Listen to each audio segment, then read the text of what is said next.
Muito antes do Enemies to Lovers dominar os livros e as séries, uma autora escrevia algo muito mais interessante. Não o amor sendo contado pouco a pouco, mas camadas de orgulho caindo página a página. Hoje nós vamos falar de Orgulho e Preconceito, de Jane Austen.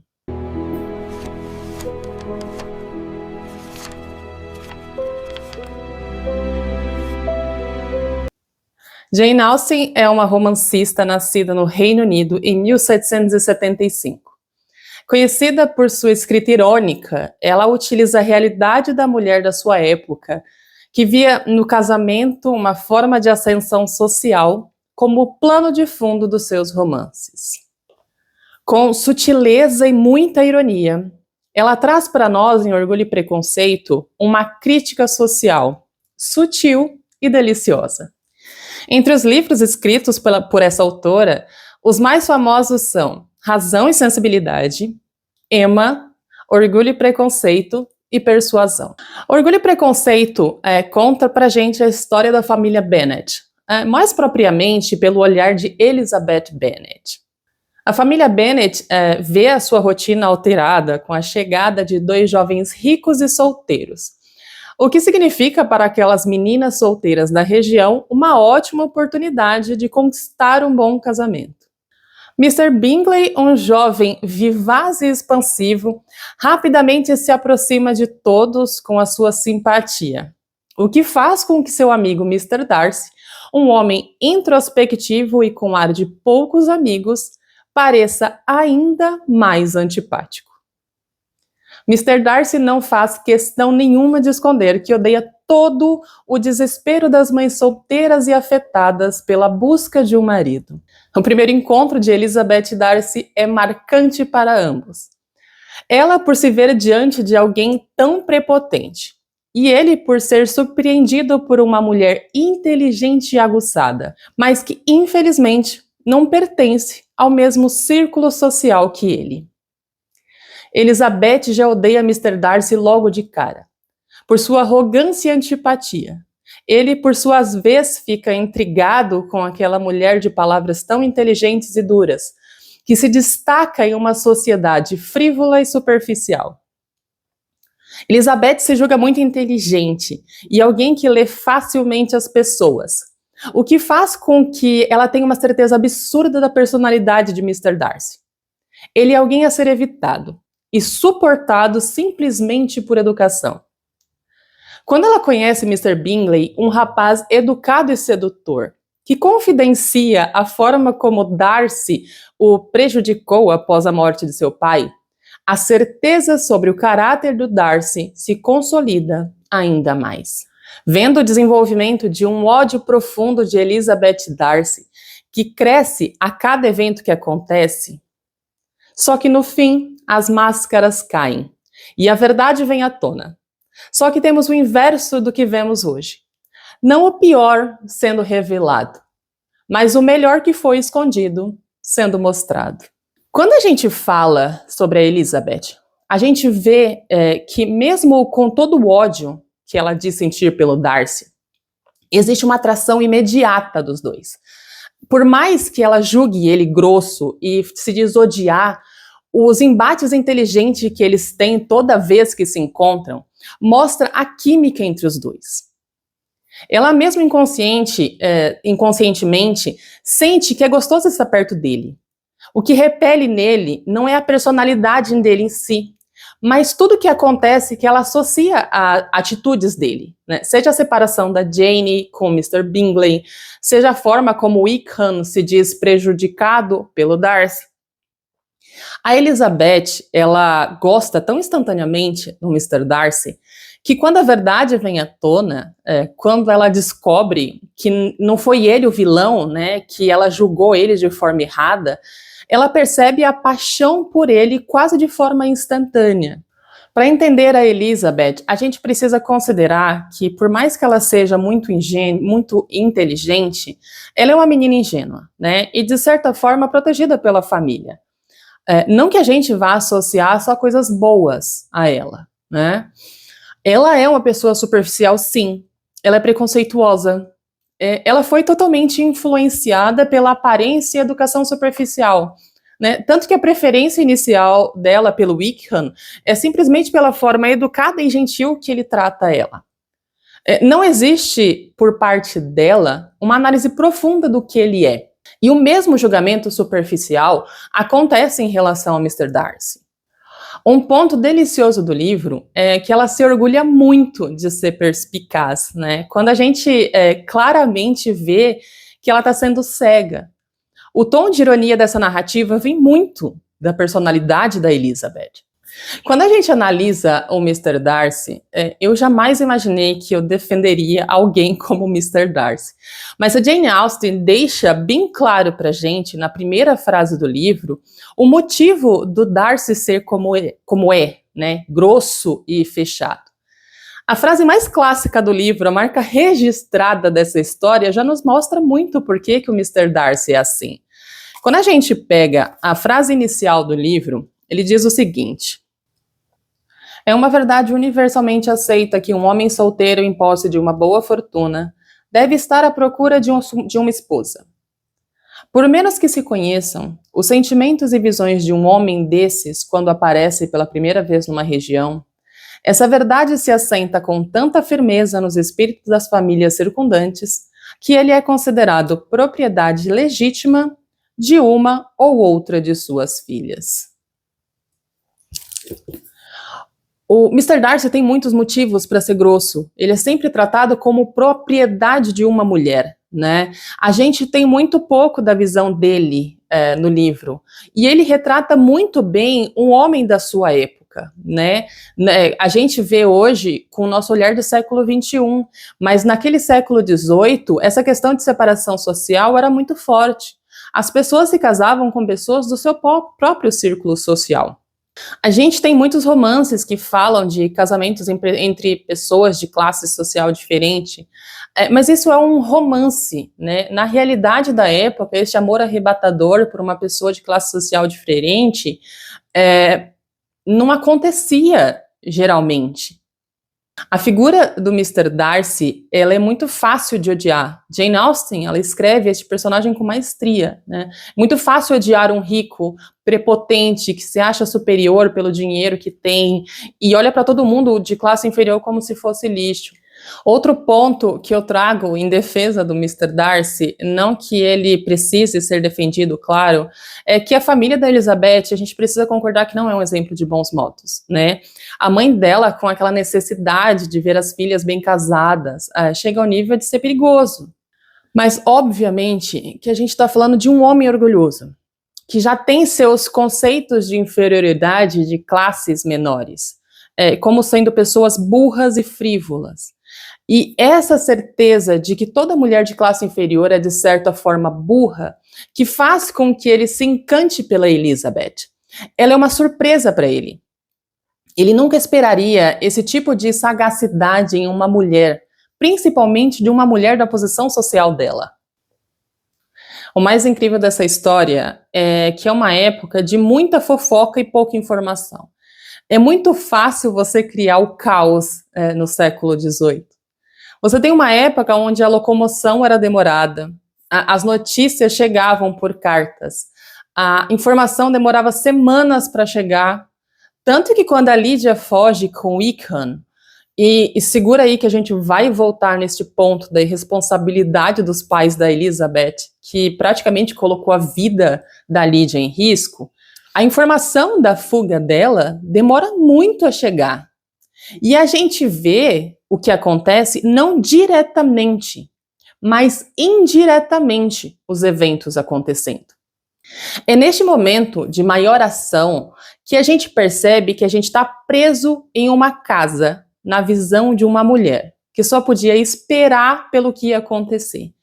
Esse ponto de vista limitado, ele reflete bem a realidade das mulheres daquela época. Tanto que se nessa parte do livro a gente estivesse vendo pelo ponto de vista do Darcy, esse trecho da história seria muito mais rápido e cheio de ação. A limitação da Elizabeth por estar presa nesse ambiente residencial faz com que os fatos sejam contados por cartas. Ela não tem como ver, ela só tem como saber o que acontece. A tia da Elizabeth narra tudo o que acontece nessa fuga. E acaba contando também a participação do Darcy, que a Elizabeth nunca saberia de outra forma. Porque o próprio Darcy, ele sempre pede segredo pelo que faz. Mas a tia não obedece e acaba contando tudo o que ele fez para salvar a irmã da Elizabeth, a Lídia. Por ter uma história contada pela Elizabeth, a gente nunca tem um lado do Darcy. A gente só conhece o Darcy pelo que ela fala ou pelo que ela ouve. O que a gente tem dele é mais fofoca, história contada por outras pessoas. Então, quando a gente tem aquela conversa sincera entre o Darcy e a Elizabeth, é a primeira vez que temos o Darcy falando de si, se mostrando pela primeira vez quando declara seu amor para ela. Em vão lutei, não adianta, não consigo reprimir meus sentimentos. Permita-me dizer-lhe que ardentemente a admiro. O assombro de Elizabeth foi além do exprimível. A reação da Elizabeth à declaração do Darcy faz que a gente sinta um misto de pena com bem feito seu trouxa, né? Ao mesmo tempo que a gente fica com dó do Darcy, é muito fácil entender a Elizabeth, né? Ele se achava tão superior que acreditou realmente que o simples fato de amar ela faria com que ela se sentisse realizada e feliz. Não passou pela cabeça dele nem por um segundo que ele podia ser rejeitado por ela. Mas o mais gostoso dessa história é quando a gente tem a primeira vez em que ele fala sobre si, né? Falando sobre o motivo de ter separado a Jane e o Bingley, e não se envergonhando disso. Ele mostrando para ela que a Jane em nenhum momento demonstrou que amava o amigo dele, né? Ele entende a Jane como alguém fria e interesseira. E a Elizabeth, ela sabe que a irmã era simplesmente alguém fechada demais para demonstrar seus sentimentos.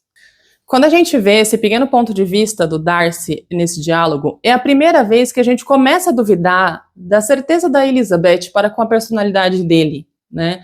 A forma revoltada como o Darcy ficou ao ser acusado do que aconteceu com Wickham, nesse momento a gente não sabe bem o que aconteceu entre o Wickham e a irmã. Quando a gente descobre a verdade sobre o Darcy, faz com que o leitor se pergunte pela primeira vez quem é esse homem, né? Quem é realmente o Mr. Darcy? A Elizabeth também não sabia. Então, quando a gente vê ela descobrindo não só a verdade sobre o Darcy, mas a verdade sobre o próprio preconceito, é delicioso. Quão desprezível o modo como agi. Eu que me orgulhava do meu discernimento.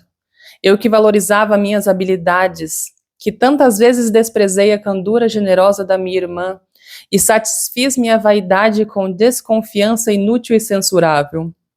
Como essa descoberta é humilhante. E, no entanto, como é justa essa humilhação. Se eu tivesse apaixonada, não poderia ter sido mais desgraçadamente cega. Mas a vaidade, não o amor, me tornou tola. Agradada pela preferência de um e ofendida pela negligência do outro. Desde o início da nossa relação, cultivei preconceitos e ignorância. Afastei a razão onde quer que estivessem envolvidas. Até esse momento, nunca me conheci. A raiva contra aquela pessoa que representa uma sociedade elitista fez com que ela visse o que ela queria ver, né, nele. Ela sente que descobriu tarde demais a verdade sobre o Mr. Darcy e seus sentimentos, mas mesmo assim assume a sua parcela de culpa. O mais engraçado nessa história é que a tentativa da Lady Catherine de separar de vez o Darcy da Elizabeth foi o que fez com que eles se aproximassem e finalmente vivessem o amor dos dois. Por mais que Jane Austen tenha como objetivo criticar uma sociedade, ela nos dá um final feliz, lindo, um romance gostoso de ver, que essa crítica social fica tão em segundo plano, de forma tão sutil, que muitos leitores sequer veem. Só que antes de finalizar, eu preciso trazer o ponto que me incomodou muito durante a leitura. A forma como os pais da Elizabeth são relapsos e como a atitude deles é tão irresponsável que praticamente coloca a vida da filha em risco. Ver a passividade daquele pai que fica o tempo todo trancado na biblioteca, E a mãe com aquela ânsia de ver as filhas bem casadas. Essa atitude dos dois fazem com que eles sejam completamente responsáveis com a segurança das filhas.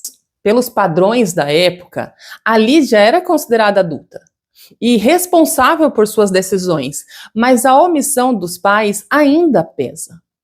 A forma como a mãe da Elizabeth vai do desespero à afetação no momento que a filha é encontrada, a gente vê claramente uma crítica de Austen nessa atitude da mãe, que está mais preocupada com a imagem social da família do que com o bem-estar e a integridade da filha. A Elizabeth percebe como a mãe é relapsa, mas infelizmente ela não vê a culpa do pai nessa situação toda. Aqui a gente tem aquela figura da responsabilidade dos filhos para a mãe e não para o pai. O pai pode ser ausente, a mãe não. A sorte da Lídia é que o Wickham, por mais filha da puta que ele era, ele não chegava aos pés de um Heathcliff da vida. Neste ponto, não tem como não fazer uma comparação entre Morro dos Ventos Uivantes e Orgulho e Preconceito. Austen nos mostra uma realidade com pitadas de ironia. A Bronte nos mostra o submundo dessa sociedade. Quando eu li essa fuga da Lídia com Wickham, não tinha como não lembrar da Isabel Linton, que fugiu com Heathcliff. Ambas fugiram em nome de um amor e encantadas por um jovem sedutor. Só que a Lídia encontrou, na melhor das hipóteses, um cara aproveitador que acabou sendo sustentado pelo Darcy. A Isabela já não teve a mesma sorte, porque o Heathcliff era simplesmente um sujeito maluco. Morro dos Ventos Uivantes é praticamente o negativo de Orgulho e Preconceito. Dois lados da mesma moeda, duas realidades do mesmo mundo, se passando em épocas muito próximas e mostrando duas versões de uma sociedade. Eu não tenho vergonha de dizer que eu odiei esse livro a primeira vez em que eu li Orgulho e Preconceito. Realmente, eu só dei uma segunda chance para ele de tanta gente amava esse livro. Eu realmente tinha a sensação que o problema de não gostar de Orgulho e Preconceito era eu e não a obra. Foi esse livro que me fez perceber a importância da tradução de uma obra tão particular como são os clássicos em geral.